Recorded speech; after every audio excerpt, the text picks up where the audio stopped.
ನಮಸ್ಕಾರ, ನಾನು ಚೈತ್ರ ಹರೀಶ್. ಉತ್ತರ ಕನ್ನಡ ಜಿಲ್ಲೆ ಅಂಕೋಲದ ಕೇಣಿ ಗ್ರಾಮದಲ್ಲಿ ಇಡೀ ಏಷ್ಯಾದ ಅತ್ಯಂತ ದೊಡ್ಡ ವಾಣಿಜ್ಯ ಬಂದರು ನಿರ್ಮಾಣ ಆಗ್ತಾ ಇದೆ. ಬಂದರಿನಿಂದ ಇಡೀ ಊರೇ ಖಾಲಿ ಮಾಡಬೇಕಾಗಿದೆ ಜನ. ಆದ್ರೆ ಹುಟ್ಟಿದ ಊರನ್ನ ಬಿಟ್ಟು ಹೋಗಲ್ಲ ಅಂತ ಜನ ಹೋರಾಟ ಮಾಡ್ತಿದ್ದಾರೆ. ಇದನ್ನೆಲ್ಲ ನಮ್ಮೂರಲ್ಲಿ ನ್ಯೂಸ್ 18 ಕಾರ್ಯಕ್ರಮದಲ್ಲಿ ನೋಡೋಣ.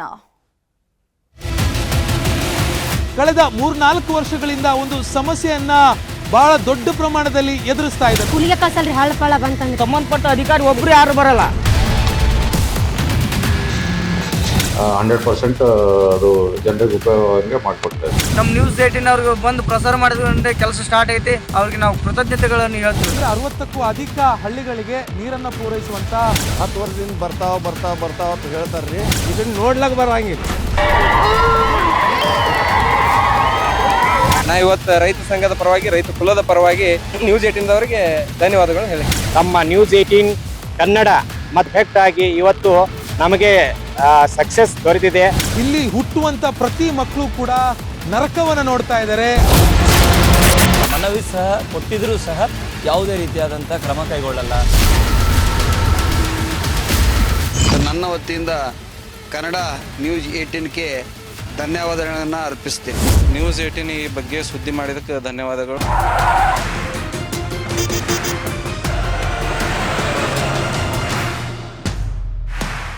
ನಿಮ್ಮ ಮನೆ ಬಾಗಿಲಿಗೆ ನ್ಯೂಸ್ 18 ಕನ್ನಡ ಬಂದಿದೆ. ನಿಮ್ಮ ಸಮಸ್ಯೆಗಳಿಗೆ ಧ್ವನಿಯಾಗಲು, ನಿಮ್ಮ ಸಮಸ್ಯೆಯನ್ನ ಕೇಳಲು, ಆಡಳಿತ ನಡೆಸುವವರ ಗಮನವನ್ನು ನಿಮ್ಮತ್ತ ಸೆಳೆಯಲು, ನಿಮ್ಮ ಸಮಸ್ಯೆಗಳಿಗೆ ಪರಿಹಾರವನ್ನು ಹುಡುಕಲು, ಆ ಮೂಲಕ ನಿಮ್ಮೂರಲ್ಲಾಗಬೇಕಾದ ಅಭಿವೃದ್ಧಿಯನ್ನು, ಸಮಸ್ಯೆಗಳಿಗೆ ಪರಿಹಾರವನ್ನು ಖಾತ್ರಿಪಡಿಸೋದಕ್ಕೆ ನಾವು ಬಂದಿದ್ದೇವೆ.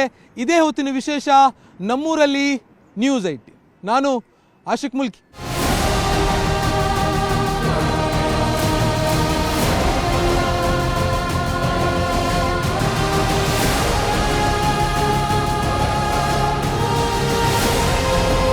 ಇವತ್ತು ನಾವು ಉತ್ತರ ಕನ್ನಡ ಜಿಲ್ಲೆಯ ಅಂಕೋಲದಲ್ಲಿದ್ದೇವೆ. ಕಳೆದ ಕೆಲವು ದಿನಗಳಿಂದ ಅಂಕೋಲದಲ್ಲಿರುವಂಥ ಜನರು ಆತಂಕಕ್ಕೊಳಗಾಗಿದ್ದಾರೆ.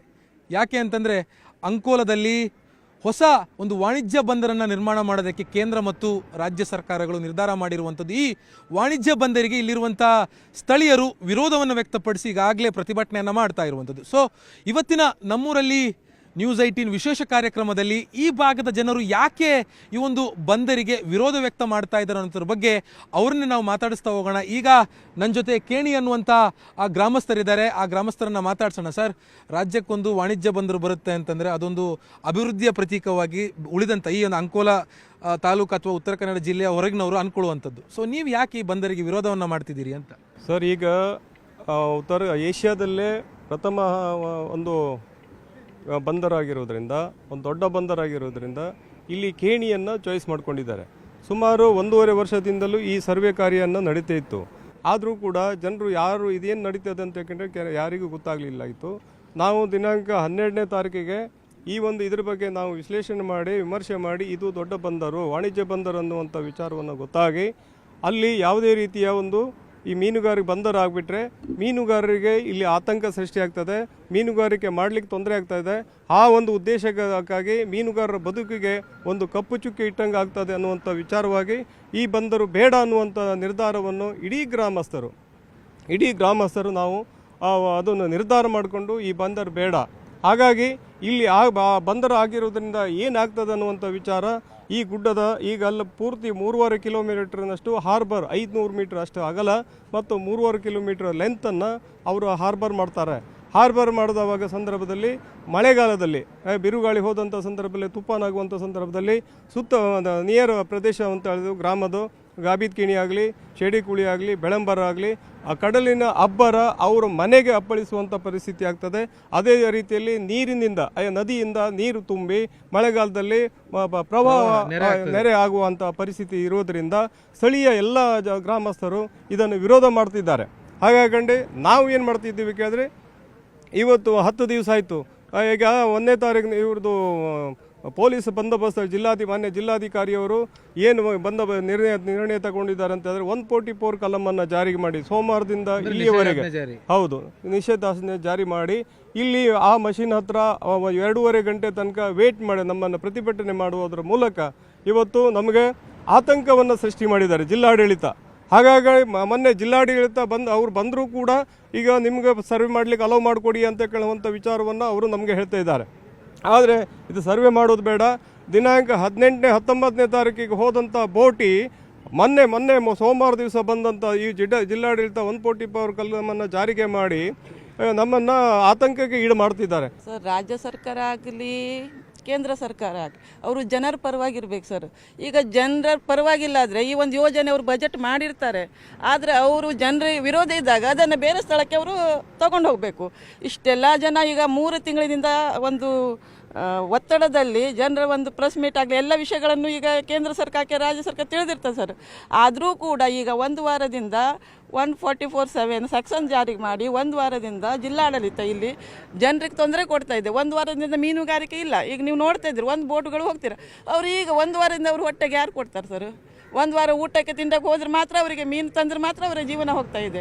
ಈ ಬಂದರದಿಂದ ಭಾಳಷ್ಟು ಹಾನಿಗಳಾಗ್ತಿದೆ ಸರ್. ಇಡೂ ನಮ್ಮ ಊರು ಅಂಕೋಲ ಊರು ಅಂದರೆ ಇಡೂ ಸುತ್ತಮುತ್ತಲಿನ ಏರಿಯಾ ಹೋಗ್ತದೆ. ಮತ್ತು ಇಲ್ಲಿರುವ ಜನರಿಗೆ ಏನಾಗ್ತದೆ, ಈ ಮೀನುಗಾರಿಕೆ ಬಿಟ್ಟು ಬೇರೆ ಏನೂ ಅವ್ರಿಗೆ ಗೊತ್ತಿಲ್ಲ. ಮೀನಿದ್ರೆ ಅವರಿಗೆ ಇವ್ರು ತೊಗೊಂಡು ಹೋಗಿ ಬೆಟ್ಟ ಗುಡ್ಡ ಅಲ್ಲಿ ಹಾಕಿದ್ರೆ ಅವರಿಗೆ ಅದು ಇದು ಮಾಡ್ಲಿಕ್ಕೆ ಬರ್ತದಾ? ಅವರಿಗೆ ವ್ಯವಸಾಯ ಮಾಡ್ಲಿಕ್ಕೆ ಬರ್ತದಾ? ಇವತ್ತು ಒಂದು ಬಲೆ ಬೀಸಿದ್ರೆ ಸಾಕು, ಆ ಮೀನು ತಂದು ಮಾರಾಟ ಮಾಡಿ ಅದರಿಂದ ಅಕ್ಕಿ ತಂದು ಅನ್ನ ಬೇಯಿಸಿ ಊಟ ಮಾಡ್ತೀವಿ ಎಲ್ಲ ಸರ.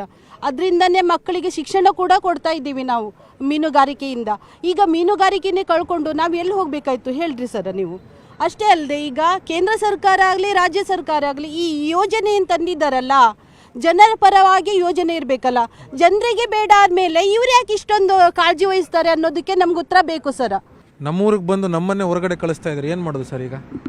ಇಲ್ಲಿ ಅತಂತ್ರರಾಗುವವರು ಮೀನುಗಾರರು ಅಷ್ಟೇ ಅಲ್ಲ, ಕೃಷಿಕರು, ಇತರೆ ಎಲ್ಲ ಸಮುದಾಯದವರಿಗೆ ಈ ಒಂದು ಬಂದರು ಯೋಜನೆಯಿಂದ ಸಾಕಷ್ಟು ತೊಂದರೆ ಅನುಭವಿಸಬೇಕಾಗ್ತದೆ.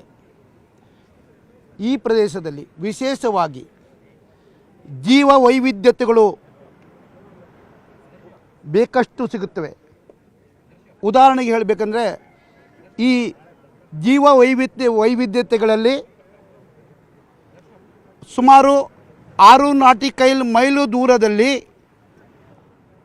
ಜೂನ್ 15ರಿಂದ ಪ್ರಾರಂಭವಾಗಿ ಜುಲೈ 15 ನಂತರದ ದಿನಗಳಲ್ಲಿ ಶಾರ್ಕ್ ಫಿಶ್ಶು ವಿಶೇಷವಾಗಿ ಉತ್ತರ ಕನ್ನಡ ಜಿಲ್ಲೆಯ ಯಾವುದೇ ಭಾಗದಲ್ಲಿ ಮರಿಗಳನ್ನು ಬಿಡುವುದಿಲ್ಲ.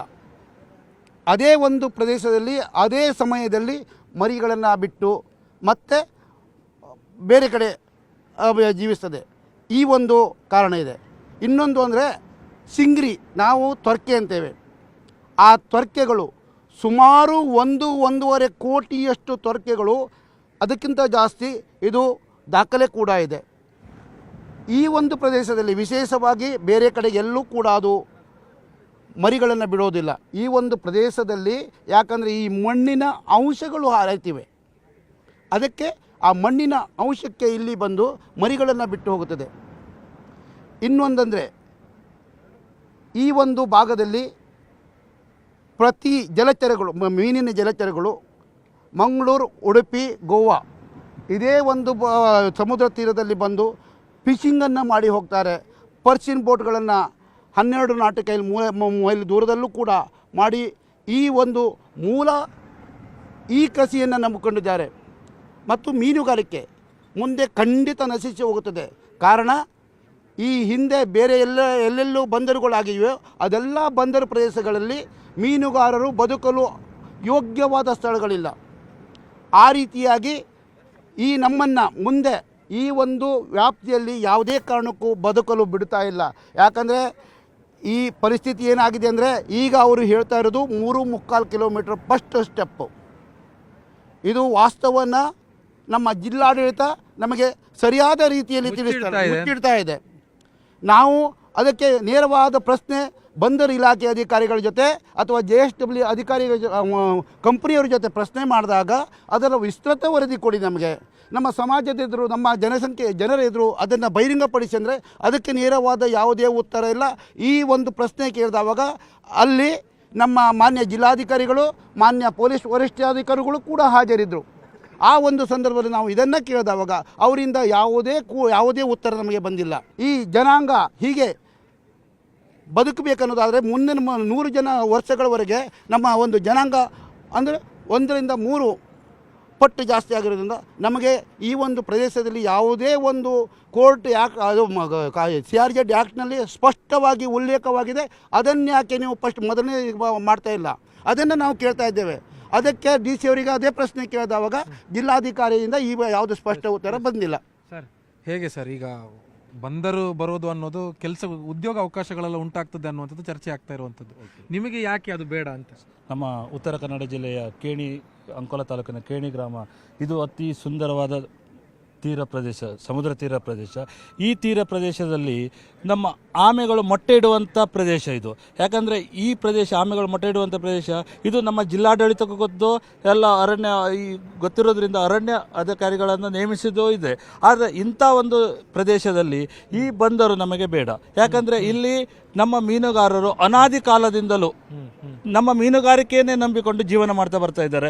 ಆದರೆ ಇಲ್ಲಿ ನಮಗೆ ಯಾವತ್ತಾದರೂ ನಮ್ಮ ಉತ್ತರ ಕನ್ನಡ ಜಿಲ್ಲೆಯ ಜನ ನಮಗೆ ಈ ವಾಣಿಜ್ಯ ಬಂದರು ಬೇಕಾ ಅಂತಕೊಂಡು ಯಾರಾದರೂ ನಮಗೆ ಸರ್ಕಾರಕ್ಕೆ ಏನಾದರೂ ವರದಿ ಸಲ್ಲಿಸಿದ್ದು ಇಲ್ಲ. ನಾವು ಮೀನುಗಾರಿಕೆಯನ್ನೇ ಮಾಡಿ ಕೇಳಲಿಲ್ಲ, ಮತ್ತೆ ಯಾಕೆ ಕೊಡ್ತಾ ಇದ್ದೀರಿ? ಅದೇ ನಾವು ಕೇಳದೆ ಯಾಕೆ ನಿಮ್ಮ ಹೊಟ್ಟೆ ತುಂಬಿಸ್ಕೊಳ್ಳಿಕ್ಕೆ ಸಲುವಾಗಿ ನೀವು ಮಾಡ್ತಾ ಇದ್ದೀರೋ. ಅದರಲ್ಲೂ ಈ ಉತ್ತರ ಕನ್ನಡದಲ್ಲೇ 13 ಬಂದರುಗಳನ್ನು ನಿರ್ಮಾಣ ಮಾಡೋದು ಯಾಕೆ? ದೊಡ್ಡ ದೊಡ್ಡ ಬಂಡವಾಳಶಾಹಿಗಳಿಗೆ ನೀವು ಟೈಅಪ್ ಆಗಿದ್ದೀರಾ. ನಾವು ಬಡ ಮೀನುಗಾರ ನಿಮ್ಮ ಹತ್ರ ಯಾವ ಸಮಸ್ಯೆಯನ್ನು ಹೇಳ್ಕೊಂಡಿಲ್ಲಲ್ಲ.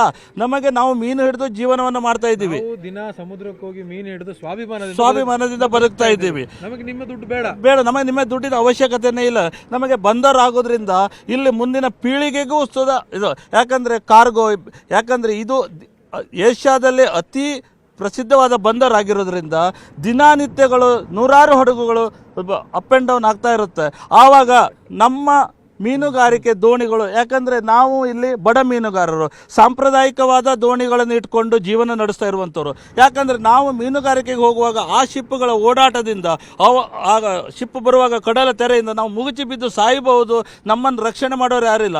ಒಂದು ಬಂದರಿಂದ ಇಷ್ಟೆಲ್ಲ ರಾದ್ದಾಂತಗಳು ನಡೀತಾ ಇರುವಂಥದ್ದು. ಈಗ ನಮ್ಮಲ್ಲಿ ಏನಂತಿದೆ, ಜಿಲ್ಲಾಧಿಕಾರಿಗಳು SP ಅವರು ನಮ್ಮ ಕಾರಣ ಕೇಳ್ತಾ ಇದ್ದಾರೆ, ಈ ಬಂದರಿಂದ ಮುಂದೆ ಏನು ಸಮಸ್ಯೆ ಅಂತ ಹೇಳಿ. ಆ ವಿಚಾರದಲ್ಲಿ ನಾವು ಕೇಳ್ಕೊಳ್ಳೋದಿಷ್ಟೇ, ನಮಗೆ ಮುಂದಿನ ದಿನದಲ್ಲಿ ಏನು ಬಂದರಾಗಿಬಿಟ್ಟಿದ್ರೆ ನಮಗೆ ಯಾವುದೇ ಕಾರಣಕ್ಕೂ ಮೀನುಗಾರಿಕೆ ಮಾಡಲಿಕ್ಕೆ ಸಾಧ್ಯನೇ ಇಲ್ಲ. ಅದರಿಂದ ಅಕಸ್ಮಾತ್ ಸಾಧ್ಯ ಇಲ್ಲ ಆದಾಗ ನಾವು ಮೀನುಗಾರರು ಎಲ್ಲರೂ ಅವನತಿ ಆಗ್ತೇವೆ ಮುಂದಿನ ದಿನದಲ್ಲಿ. ಯಾಕಂದರೆ 10 ಆಗಲಿ 15 ವರ್ಷದಲ್ಲಿ. ಮತ್ತೊಂದು ಏನು ಹೇಳಿದ್ದಾರೆ, ನಿಮಗೆ ಯಾವುದೇ ಮೀನುಗಾರರಿಗೆ ಇಲ್ಲಿ ಮನೆ ಇದ್ದರಿಂದ ನಾವು ಯಾವುದೇ ಕಾರಣಕ್ಕೂ ಈ ಮನೆಯನ್ನು ತೆರವು ಮಾಡೋದಿಲ್ಲ ಅಂತ ಹೇಳಿ. ಈ ಪರಿಸ್ಥಿತಿ ಯಾಕಂದರೆ ಅಲ್ಲಿಂದ ಈಗ ಯಾವುದು ಹಡಗಿನಲ್ಲಿ ಬರೋವಂಥದ್ದು ಯಾವುದು ಮೀನು ಬರಲ್ಲ ಸರ್. ಕಾರ್ಗೋ ಮತ್ತು ಇತರ ಯಾವುದೇ ಕೆಮಿಕಲ್ ವಸ್ತು ಅಲ್ಲಿ ಅವರಿಗೆ ಸಪ್ಲೈ ಕೊಡುವಾಗ ಅದರಿಂದ ಬಂದ ಧೂಳಿನಾಗಲಿ ಗಾಳಿಯಿಂದ ನಾವಿಲ್ಲಿ ಜೀವಿಸಬೇಕು. ಅದರಿಂದ ಮುಂದಿನ ದಿನದಲ್ಲಿ ನಮ್ಗೆ ಎಷ್ಟು ತೊಂದರೆ ಅಂತ ನಾವು ಈಗಲೇ ಅದ್ರ ಬಗ್ಗೆ ವಿಚಾರ ಮಾಡ್ತಾ ಇದ್ದೇವೆ.